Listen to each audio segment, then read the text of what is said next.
안녕하세요. 공인회계사 김용호입니다. 오늘은 현금 물음표를 만들 때 사용하는 현금 정산표에 대해서 말씀을 드릴까 하는데요. 현금 물음표 중에서 K갭, 그러니까 일반 기업 회계 기준에 의해서 작성되는 현금 물음표를 위한 현금 정산표의 구성에 대해서 말씀드리도록 할게요. 본격적으로 시작하기 전에 앞서서 여러분들이 혼동스러울까봐 미리 말씀을 드리자면은 현금 흐름표는요, 일반 기업 회계 기준이랑 IFRS, 국제 회계 기준이 조금 달라요, 양식이. 보통은 이제 일반 기업 회계 기준은 이런 식으로 작성을 하고요. IFRS는 이런 식으로 작성을 합니다. 투자 활동이나 재무 활동은 다를 게 별로 없는데 영업 활동 현금 흐름이 IFRS 같은 경우는 조금 더 복잡해요. 이자의 수령, 이자의 지급, 배당금의 수령, 법인세 납부를 따로 표시를 하고 있고요. 그러다 보니까 여기 위에도 당기 순이익이 아니라 법인세 차감 전 순이익이 들어갑니다. 대충 느낌 오시죠? 이 영상 보시는 분들이 K갭으로 작성할 수도 있고 IFRS로 작성할 수 있으니까 이러한 차이점이 있다는 거는 미리 말씀을 드리고요. 오늘은 요거 K갭에 의해서 작성하는 방법에 대해서 말씀드리도록 하겠습니다. 자, 그래가지고 제가 한 달짜리 회계 기간을 가정을 해서 한번 예시로 이렇게 분계를 끊어 봤어요. 그러니까 2020년 1월 1일부터 2020년 1월 31일까지. 원래 회계 기간은 12개월, 즉 1년이 보통이지만은 그렇게 하면 표가 너무 길어지고 같은 분계가 여러 번 반복돼서 여러분들이 조금 혼동스러울까봐 일부러 한 달로만 딱 끊었습니다. 이해를 돕기 위함이니까 헷갈려 하지 마시고요. 원래는 회계 기간이 1년인 게 정상적인 상황이긴 해요. 아무튼 이런 분계를 통해서 손익계산서와 재무상태표를 산출을 해보면은 다음과 같이 작성할 수가 있어요. 재무상태표, 그러니까 이제 이게 전기 말이겠죠. 2019년 12월 31일 날 이렇게 2월이 돼서 당기 말에는 2020년 1월 31일에는 이렇게 재무상태표가 완성이 됩니다.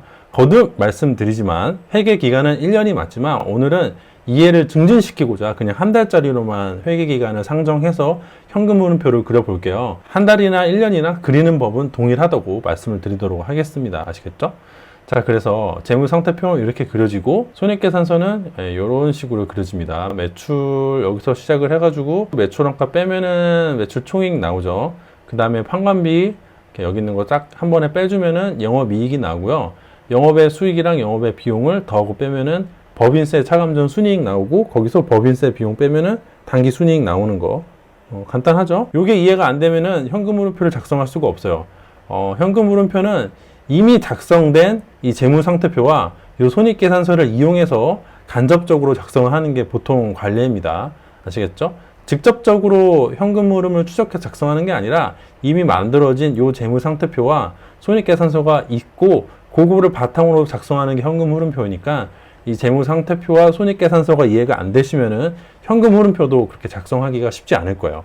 아무튼 저는 요거를 지금 이해를 하고 계신다는 전제 하에서 뒷 내용을 진행하도록 하겠습니다. 자, 그래가지고 이 재무상태표와 손익계산서를 가지고 현금 흐름표를 만들면 어떻게 되는가? 요런 현금 흐름표가 만들어집니다. 구성을 보자면은 영업활동으로 인한 현금 흐름이 요만큼 있고요. 그 다음이 투자활동으로 인한 현금 흐름, 세 번째가 재무활동으로 인한 현금 흐름 있고요. 그 다음에 그거 세 개를 더하면은 현금의 순 증가가 나옵니다. 즉, 이 영업활동으로 인한 현금 흐름 마이너스 129만 5,500원, 투자활동으로 인한 현금 흐름 마이너스 477만 원, 그 다음에 재무활동으로 인한 현금 흐름 마이너스 200만 원을 각각 더해주면요, 현금의 순 증가가 마이너스 806만 5,500원이 나와요. 요거 이해되시죠? 그러니까 1, 2, 3 해가지고 더하면은 요 숫자가 되는 겁니다. 그 다음에 기초현금이 얼마였냐? 기초현금이 900만 원 있었어요. 근데 이번 기간의 현금의 순 증가가 마이너스 865만 5천 원이니까 기말의 현금은 93만 4,500원 밖에 없는 상황이에요. 그러니까 올해는 현금 흐름이 그렇게 좋지 못했네요. 들어온 돈보다 나간 돈이 압도적으로 많아서 기초현금에 비해서 기말현금이 굉장히 줄어들었습니다.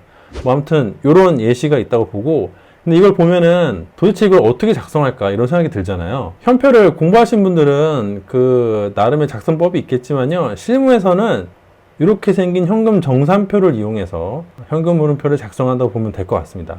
오늘은 이 정산표가 구성이 어떻게 되어 있는지 그 설명을 드리도록 할게요. 잘 안 보이시니까 좀 키울게요, 크기를. 이 정산표는 양식을 여러 가지로 만들 수 있지만 크게 보면 일단 왼편에다가 재무상태표를 놓습니다. 이게 기초고 이게 회계기간 말, 기초, 기말 이렇게 나와요. 그 다음에 얘네의 증감을 먼저 뽑아내요. 예를 들어 재고자산 같은 경우에는 이렇게 보면 재고자산이 기초에 200만 원에서 시작을 해가지고 기말에 가보면 300만 원이 됩니다. 그럼 증감은 100만 원 증가했죠.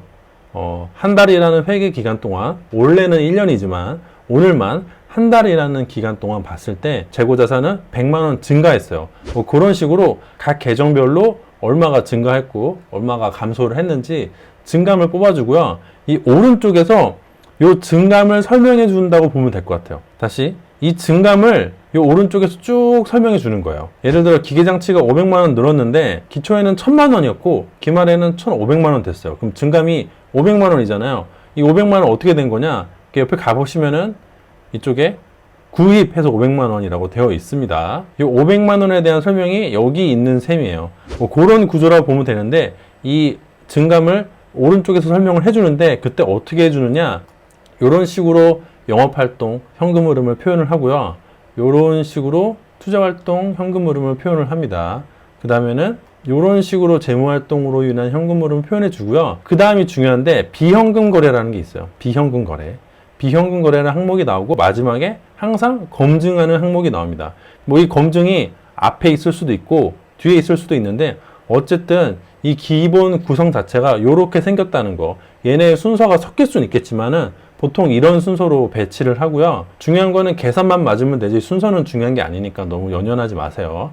어쨌든 다시 처음부터 이 재무상태표가 먼저 나온다. 기초, 기말에서 증감을 뽑고 그 다음부터 이 오른쪽에서 계속 이 증감에 대해서 설명을 해주는 건데 그때 영업활동으로 인한 현금 흐름 요렇게 설명을 해주고 투자활동으로 인한 현금 흐름 요렇게 설명을 해주고 재무활동으로 인한 현금 흐름 요렇게 설명을 해준다.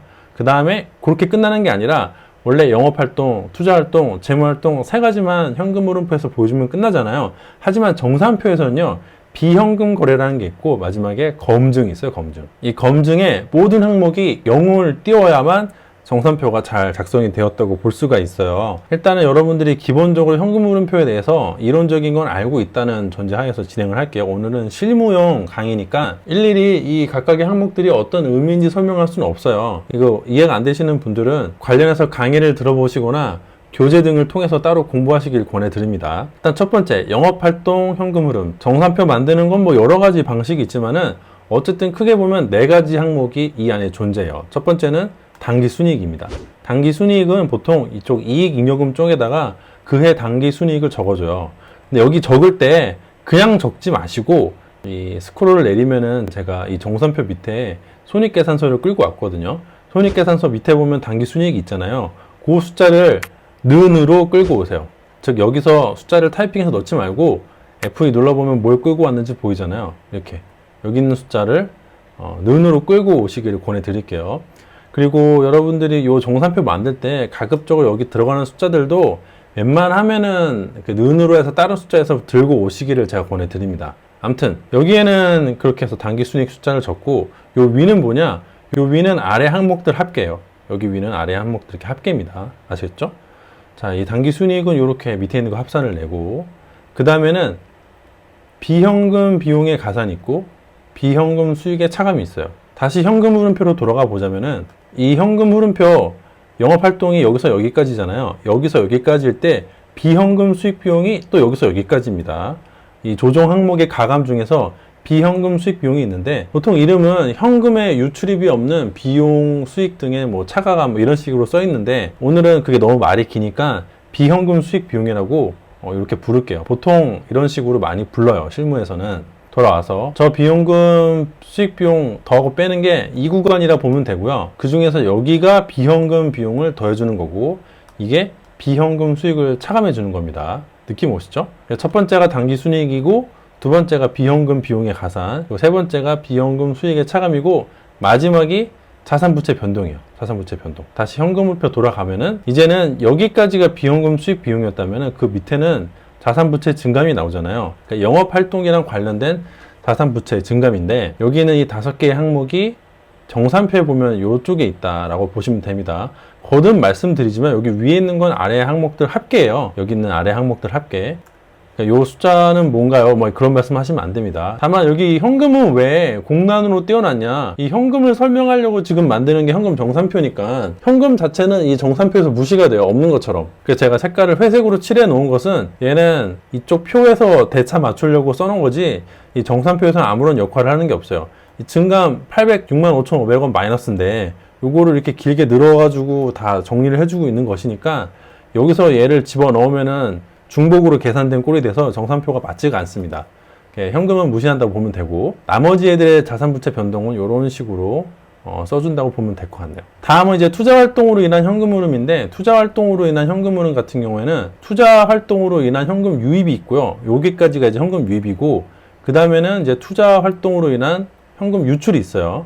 여기 위에는 제가 이제 간략하게 적어 놓은 것인데 이렇게 적지 않고 조금 더 복잡하게 적으셔도 됩니다. 아무튼 간에 투자 활동으로 인한 현금 흐름은 이렇게 표시가 되고요. 보통 이쪽에 유입, 이쪽에 유출 뭐 이런 식으로 구성을 해요. 즉 예를 들어 이렇게 구입이라고 되어 있으면은 쪼르르 가보시면 이게 기계장치잖아요. 기계장치의 구입이라고 이쪽에 현금이 500만 원 나갔다, 뭐 그렇게 써 있는 겁니다. 당연히 이거는 처분인데 얘는 비품이에요. 비품의 처분. 처분했으면 돈이 들어오겠죠? 물건을 판 거니까 누군가한테 가지고 있던 비품 처분하면서 돈 들어왔으니까 여기는 이제 플러스로 되어 있고요. 뭐 그런 식이에요. 다음 이제 재무활동은 투자활동이랑 매우 유사하게 구성이 되어 있습니다. 뭐 명칭이 어떻게 적든 간에 이쪽에는 재무활동을 이렇게 표시한다고 했을 때 첫 번째는 재무활동으로 인한 현금 유입이 적혀 있고요. 두 번째는 재무활동으로 인한 현금 유출이 있습니다. 정산표는 어떻게 만들어도 상관이 없는데 이런 식으로 투자활동이나 재무활동 같은 경우는 되게 단순하게 유입이랑 유출 나눠서 이렇게 표기를 한다 보면 될 것 같고, 마지막에 비현금 비용이 있습니다. 이 비현금 비용이 뭐냐, 실무적으로 보면은 얘네는 이제 계정 대체를 말해요. 현금이 오가지 않고 수익도 비용도 발생하지 않는 자산 부채 자본끼리의 계정 대체가 비현금 거래라고 보시면 돼요. 혹시나 어떤 붕괴가 일어나는데 거기에 현금도 오고 가지 않았고 수익과 비용도 발생하지 않았고 그냥 자산부채 자본끼리 계정 대체가 됐으면은 그때는 이제 비현금 거래가 된다고 보면 됩니다. 그리고 그러한 비현금 거래는 현금 흐름표에서 무시가 돼요. 그러니까 주석에서 따로 공시하는 경우가 있긴 한데 그거는 논외로 치고 어쨌든 현금 흐름표 자체에서는 무시합니다. 그래서 무시를 하려면요, 얘네 합계가 반드시 0이 돼야 돼요. 여기 비현금 거래 합계 있죠? 이 합계를 보면은 아래에 있는 비현금 거래를 다 더하는 건데 얘네 합계가 무조건 0이 돼야 돼요. 지금 이 현금 흐름표에서는 감누가 이렇게 처분하면서 생기는 비현금 거래인데 요게 이렇게 플러스 마이너스로 0으로 되어 있죠. 지금 이렇게 되면 계산이 맞는 겁니다. 자, 이제 오른쪽에 보면 이제 검증 항목이 있는데요. 검증 항목 같은 경우에는 굉장히 복잡하게 구성도 할 수 있지만은 저는 조금 심플하게 이 검증식을 짜봤어요.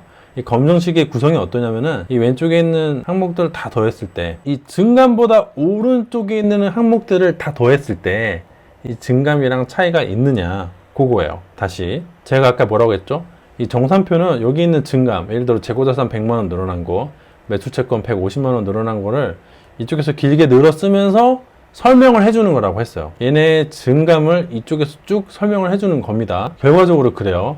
그러니까 검증을 할 때 보면은 잘 설명이 되었는가, 빈틈없이 빠짐없이 설명이 되었는가가 핵심이라고 보면 되고요. 그래서 걔네가 차이가 있으면은 숫자가 나타나야 되고 차이가 없으면 숫자가 0이라고 나타나야 돼요. 다만 현금 외에 나머지 자산 같은 경우에는 방향이 반대 방향이니까 현금 흐름표를 공부를 해보시면은 현금 외의 자산과 현금은 증감이 반대예요. 왜? 일단 보세요. 하나만 설명할게요. 여기 보면 이게 500만원 이게 기계장치였잖아요. 그렇죠. 기계장치가 500만원 증가했는데 현금 입장에서는 어떻게 돼? 500만원 감소했어. 왜일까? 왜긴 물건을 사려면 돈을 내야지. 기계장치 500만원짜리 구입을 했잖아요. 그러면 돈이 나가야지. 그렇죠. 기계장치가 늘어날 때 이렇게 현금이 감소를 합니다. 현금 그 자체를 뺀 나머지 모든 자산과 현금은 이런 식으로 방향이 반대예요. 그래서 검증식에 가보시면은 이 오른쪽에 있는 항목들의 합계가 얘랑 더했을 때 0이 돼야 돼요. 더했을 때. 반대니까. 만약에 이 검증식의 요 왼쪽, 이게 뭐야? 이번 회계기간의 증감이죠?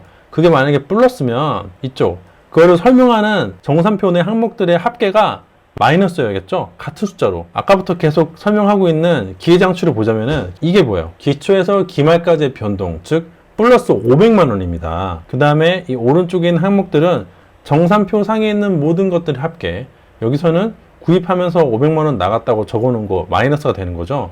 그래서 얘가 플러스면요, 이 오른쪽에 있는 애는 그 숫자 그대로 마이너스가 돼서 더했을 때 딱 0이 나와야 돼요. 그래야 작성이 잘 된 겁니다. 무슨 말인지 이해가 안 되시면은 회계원리 강의를 들어보셔야 돼요. 다음은 부채랑 자본 같은 경우인데, 이 경우에는 검증식이 반대예요. 부채랑 자본은 현금하고 같은 방향으로 움직이기 때문에, 왜 같은 방향이야? 돈을 빌렸다고 가정을 해보세요. 돈을 빌리면 현금이 늘어나죠. 현금이 늘어나면서 부채도 늘어나요. 다시 돈을 빌리면 현금이 늘어나면서 차입금이, 부채가 늘어나니까 현금이랑 부채는 같은 방향이거든요. 자본도 마찬가지고. 그럴 때는 검증식을 짤 때 이 증감이랑 정산표에 적어놓은 애들이 숫자가 같은 방향이니까 걔네를 뺐을 때 0이 되게 만들어야 됩니다. 잘 이해가 안 되시죠? 이런 거는 원래 잘 이해가 안 돼요. 이런 거는 외우는 거예요. 외우는 거. 이거를 논리적으로 이해하는 시간에 그냥 외워버리면요, 집에 일찍 갈 수가 있어요. 퇴근을 좀 더 일찍 하고 집에 가서 뭐 야구를 본다거나 사랑하는 가족들이랑 저녁을 먹는다거나 이런 게 가능하니까 고민하지 마시고 그냥 외우세요. 검증식을 어떻게 짜도 좋은데, 중요한 것은 이쪽에 있는 자산이랑 이쪽에 있는 부채랑 자본은 반대 방향이라는 것만 아시면 됩니다. 여기 같은 경우에는 정산표 항목들을 다 더한 거랑 증감이랑 더했을 때 0이 나와야 되고, 얘 같은 경우에는 그거를 빼줬을 때 0이 나와야 돼요. 왜? 생각하지 말자. 그냥 외우자. 반대 방향이다.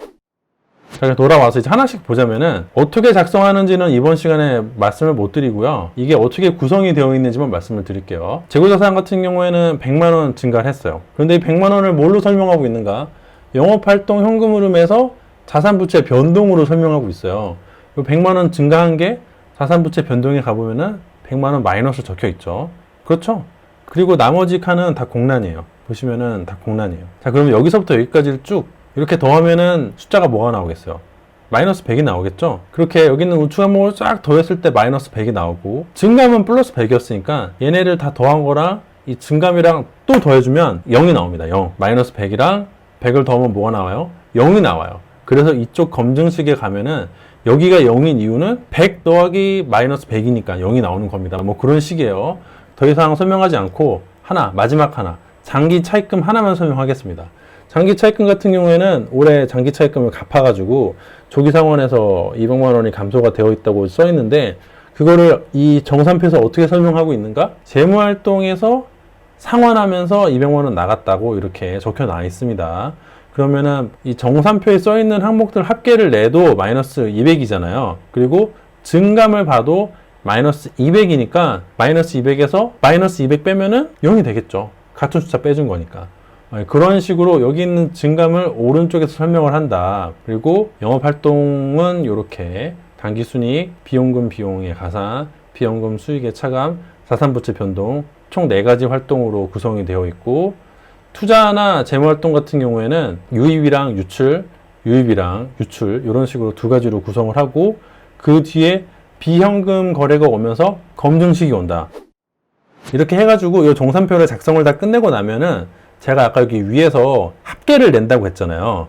그 합계를 밑으로 끌고 오면은 이런 식으로 현금 흐름표를 요약하는 표를 작성할 수가 있어요. 지금 여기 있는 항목들이 다 위에서 끌고 온 항목들이에요. 글씨가 잘 안 보이시겠지만 이렇게 줄이면은, 얘는 뭐야? 얘는 여기 있습니다. 그리고 비용 가산은 어디 있어?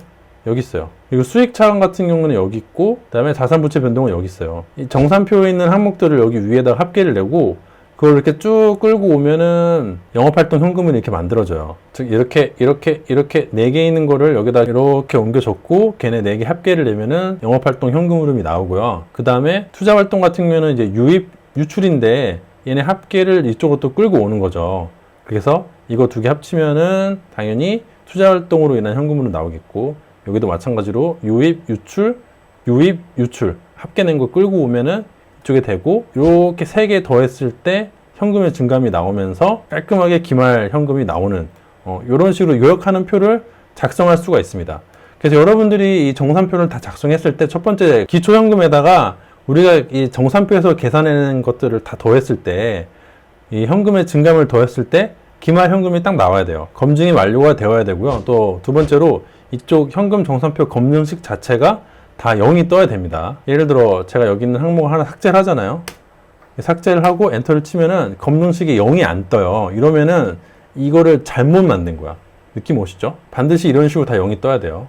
그리고 마지막 3번째, 비현금 합계도 0이 떠야 돼요. 자, 이걸 지우면은 비현금 거래도 0이 안 뜨고 30만 원이라고 돼 있잖아요. 이러면은 정산표를 잘못 만든 거야. 그래서 비현금 거래도 이렇게 0이 딱 떠야 됩니다. 세 가지. 이 각각의 항목들을 여기 맨 위에 있는 이 합계들을 끌고 와서 요약표를 만들었을 때 걔네들을 더한 값이랑 기초현금에 갖다가 붙였을 때 기말현금이 딱 예쁘게 나와야 되고, 또 검증식이 다 0이 나와야 되고, 비현금 거래 합계도 0이 나와야 된다. 요 세 가지를 지켰을 때 현금 정산표를 제대로 작성했다는 가장 기초적인 지표가 됩니다. 이것만 지킨다고 다 되는 건 아닌데 적어도 이거 세 개는 지켜줘야 돼요. 네, 이상으로 오늘 영상 마치도록 하고요. 오늘 영상만 가지고는 구체적으로 어떻게 작성해야 될지는 감이 안 오실 텐데 그거는 이어지는 다른 영상에서 차근차근 설명하도록 하겠습니다. 긴 영상 봐주셔서 대단히 감사드립니다.